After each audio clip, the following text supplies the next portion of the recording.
Halo teman-teman, selamat datang di channel saya Hardi Novianto Putra, dan kali ini kita akan bahas soal pajak 12%. Saya nggak akan bahas soal perpolitikannya ya, dan saya nggak akan bahas soal siapa yang bikin aturan mengenai pajak 12% ini, sehingga Bu Sri Mulyani sendiri ya kekeh ya untuk melanjutkan pajak 12% ini.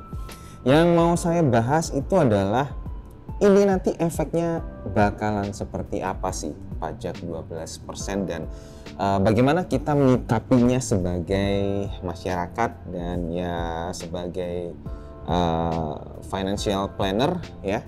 Bagaimana cara kita nanti bisa hidup berhemat walaupun pajaknya naik ya. Oke, kalau kita runut sebenarnya siapa yang bikin aturan ini, tadi saya sempat riset-riset. Sebenarnya yang bikin aturan itu sudah cukup lama ya, dari tahun kalau nggak salah tahun 2014 atau berapa ya, pokoknya sudah cukup lama gitu ya. Dan menurut pikiran positif saya nih ya, waktu itu pemerintah masih sangat optimis bahwa 10 tahun lagi pertumbuhan ekonomi di Indonesia itu bagus gitu. Makanya mereka ya udahlah dinaikin 12% aja gitu. Pokoknya fix dinaikin 12% ya, dan nggak taunya pertumbuhan sekarang ya tetap kayak gitu-gitu aja ya, di 5% doang. Nggak ada pertumbuhan yang cukup signifikan sama sekali. Tapi oke lah, kita abaikan itu ya. Yang jelas kemarin berita mengenai pajak 12% ini sama pemerintah, itu bukan pemerintah sih ya pokoknya sama pemerintah lah ya, itu sudah dikasih clue bahwa pajak ini hanya untuk barang-barang mewah, sehingga yang kena itu adalah masyarakat yang memang menikmati barang-barang mewah kayak Wagyu, terus kemudian apalagi nih, banyak ya pokoknya yang kena. Terus restoran mewah juga kena, tiket konser juga kena ya, dan lain-lain sebagainya. Pokoknya yang barang-barang mewah kayak gitu. Nah, wah, tiket konser kena, tiket nonton bioskop juga kena ini, jangan-jangan Netflix juga kena ya, langganan streaming video dan lain-lain sebagainya itu juga kena. Ya, intinya kena semuanya. Ya, intinya kena semuanya. Pada akhirnya malah jadi kena semuanya nih. Saya lagi baca berita ya. Perhatikan, PPN 12% tidak hanya berlaku untuk barang mewah saja, tapi berlaku untuk barang-barang yang lainnya. Itu ya. Ini DJP dari Kemenko memastikan tarif pajak pertambahan nilai atau PPN 12% yang berlaku tahun ini, tahun baru ya teman-teman, ketika video ini dibikin tahun 2025, kenaikan PPN 11% menjadi 12% ini berlaku untuk semua barang dan jasa selama ini yang selama ini dikenai tarif 11%. Aduh ya. Jadi makin banyak gitu ya pajaknya. Berarti kayak misalnya belanja-belanja di mall itu pasti kena. Terus kemudian rokok itu kena. Apalagi ya yang kena pajak ya? Tempat karaoke kena juga ya. Terus apalagi?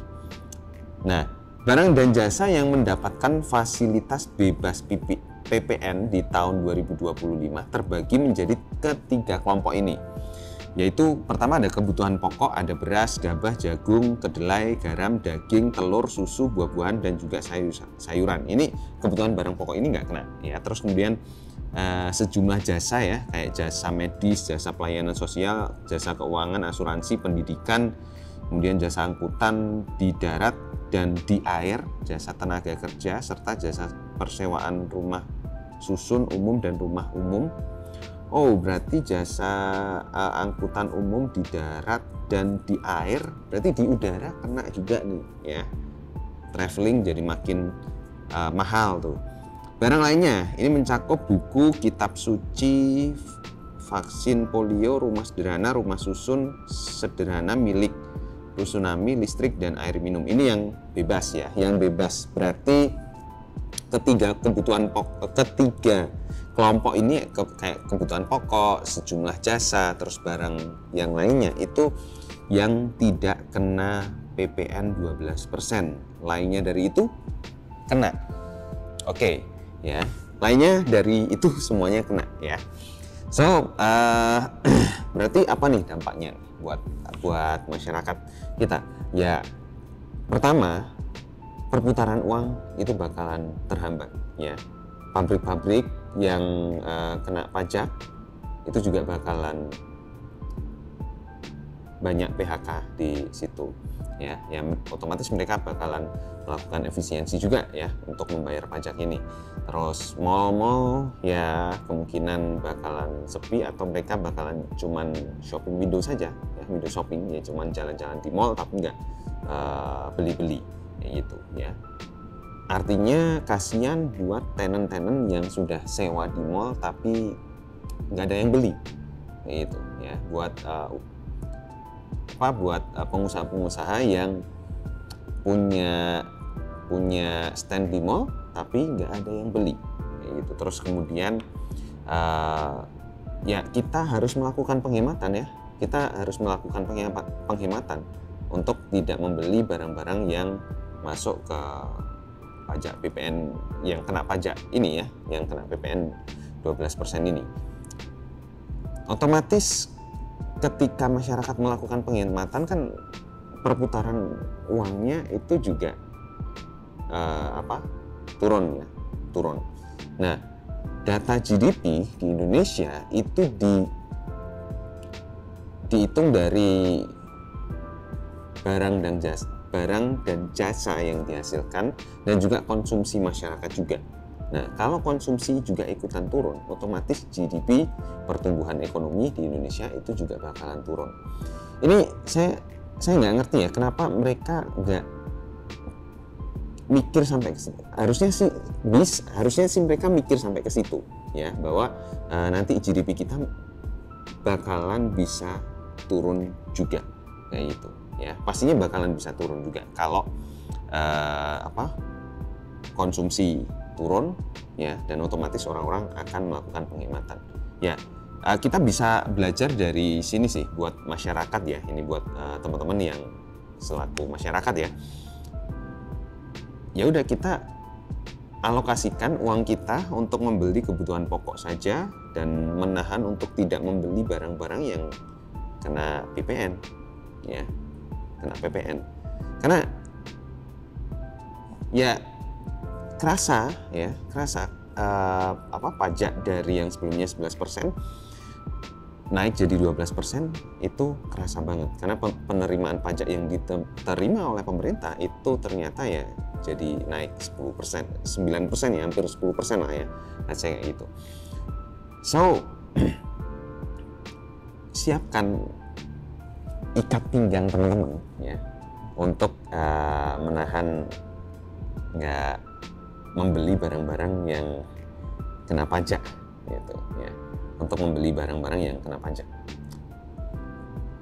Dan tinggal tunggu waktu saja ekonomi di Indonesia kalau bakalan terus menerus seperti ini ya, harga-harga mulai naik mahal ya, inflasi bakalan naik juga, terus nanti suku bunga nggak diturun-turunin malah dinaikin kalau inflasinya makin naik ya. Sedangkan di negara-negara lain kayak di US dan lain sebagainya, di Eropa ya, inflasi sudah mulai turun dan mulai melandai nih. Suku bunga juga sudah mulai diturunkan. Kalau negara kita malah menaikkan suku bunga, bukannya malah makin ngeri ya, makin ngeri. Beda dengan negara yang lainnya kayak gitu, ekonominya beda ya. Bagus sih beda, tapi bedanya ini negatif gitu ya. Tinggal tunggu waktu saja, Indonesia mungkin bakalan mengalami krisis ya. Resesi pun itu resesi pun bisa terjadi ya, bisa masuk ke situ ya. Kalau kita lihat kan memang resesi itu terjadi karena data GDP tidak naik-naik ya, atau malah turun selama katakanlah 3 bulan ataupun lebih ya, berturut-turut gitu. Kalau sudah masuk ke resesi seperti itu ya tinggal tunggu waktu aja, Indonesia bakalan ambruk nanti kayak gitu. Terus ya sebagai masyarakat ya kita berusaha untuk survive ya, beli kebutuhan pokok, jajan-jajan di di pasar tradisional lagi ya, dan sebisa mungkin kurangin untuk belanja yang tidak diperlukan kayak gitu ya. Ya tahun 2025 bakalan berat teman-teman, karena pajak ini sebenarnya bisa sih pajaknya itu dihapus ya, maksudnya pajaknya nggak jadi naik itu bisa, bahkan sehari pun bisa ya, sehari itu beres, yaitu dengan menggunakan perpres sih. Cuman kita tunggu nanti kebijakan dari Pak Presiden, Pak Prabowo itu bakalan seperti apa ya. Tadi saya riset juga untuk gimana caranya pajak 12% ini nggak jadi dikeluarkan gitu, dan memang ada caranya ya dengan menggunakan perpres gitu ya. Tapi kita tunggu aja kebijakan dari pemerintah kedepannya akan kayak gimana ya, karena kalau misalnya pajak ini diteruskan efeknya bakalan cukup berat untuk Indonesia. Meskipun tadi ada juga yang komentar ya dari siapa ya, saya lupa. Intinya pajak 12% tidak akan mengganggu ekonomi masyarakat Indonesia. Ini gelombang protesnya udah kelihatan banget sebenarnya ya, pajak 12% ini, karena kondisi masyarakat kita, kondisi ekonomi kita itu lagi nggak baik-baik aja, lagi kurang bagus. Makanya saya yakin pajak 12% ini cukup kerasa lah ya buat masyarakat kita kayak gitu. Oke, gitu aja teman-teman untuk sharing di video kali ini ya. Semoga kita bisa survive nanti di tahun 2025 nanti. See you, bye bye.